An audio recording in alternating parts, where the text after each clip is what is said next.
When I was in high school, the only way to copy someone else's work was to painstakingly retype or rewrite it from a book, periodical, or another student's paper.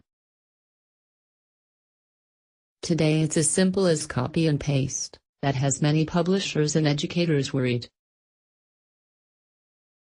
Educators worry about plagiarism, lack of integrity, and loss of learning opportunity by those who take the lazy way out by stealing other people's work. Publishers, along with those in the music and video industries, worry about the theft of their intellectual property and potential loss of revenue. But unlike most of the ink in books and newspapers, it's not all black and white. There is such a thing as fair use, that actually protects the rights of students, educators, journalists, and others to use copyrighted material without having to ask for permission.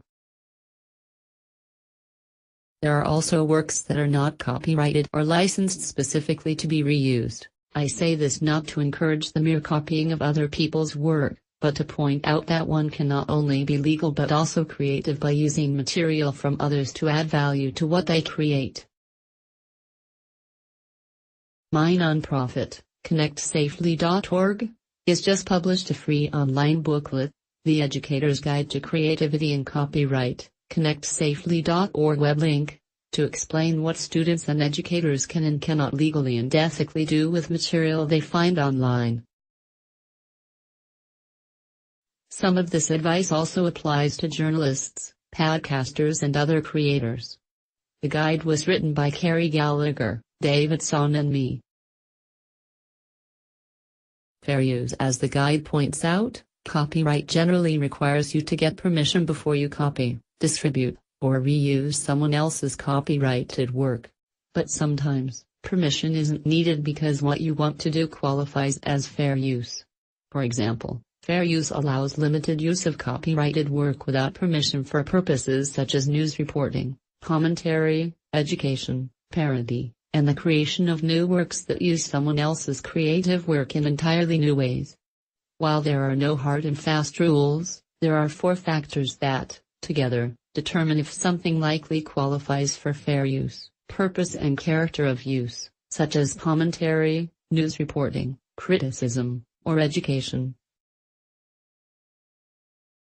Or to create a new work that transforms the original by adding new expression nature of the original, such as if the material you want to use is primarily informative or factual in nature, as opposed to highly creative amount and substance. It is generally okay to use only a small portion of the other person's work and only as much as you need to make your point, such as a single paragraph from a much longer text or a short clip from a much longer video. There are, however, cases where you can use an entire work such as a song or video, but the more you use, the less likely it is to be fair use. But even a short video or audio clip could be a copyright violation, especially if used for commercial purposes. Effect on the market, such as whether your use of the material is likely to impact the original owner's ability to sell or otherwise distribute the work. Other ways to use content in addition to fair use. There are many other ways to use content to incorporate in academic papers or, in some cases, even for commercial use. These include material in the public domain that is not copyrighted or whose copyright has expired, any content created before 1923. Material from the government websites may be in the public domain, but some government sites may include copyrighted material, such as photographs obtained from other sources. There is a website USA.gov web link that explains how you may be able to use content from places like NASA, National Park Service, Library of Congress, and other government sites. There are also works that are licensed under Creative Commons where the creator of the work has authorized people certain rights, depending upon the specific Creative Commons license. Some of these licenses allow for virtually any type of use while others have restrictions such as non-commercial use or only if you don't make any changes. There are rules about attribution, but it's always a good idea to cite the source of any material you use. Our guide goes into detail on these licenses.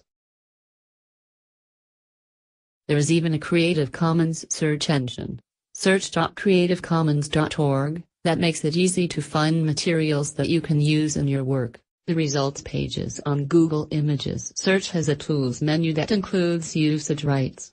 Get tech news in your inbox weekday mornings. Sign up for the free Good Morning Silicon Valley newsletter. More than just legal issues, of course. Just because something may be legal doesn't necessarily mean it's right. Parents and educators need to work with students to make sure they understand academic rules and ethics, such as citing your source, making sure you're adding value with your own thoughts and ideas, and making sure that sources you quote are credible. It's also important to understand the difference between plagiarism, claiming other people's work as your own, and copyright infringement, using someone's work without permission, and how that affects both legal and ethical standards. Even taking a single paragraph from an uncopyrighted work could still be considered plagiarism if you make it appear as if it's your original work.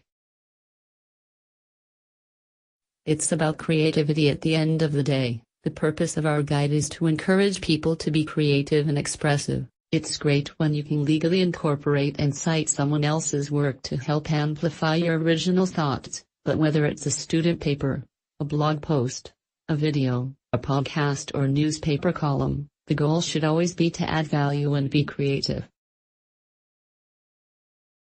Larry Magid is a tech journalist and internet safety activist.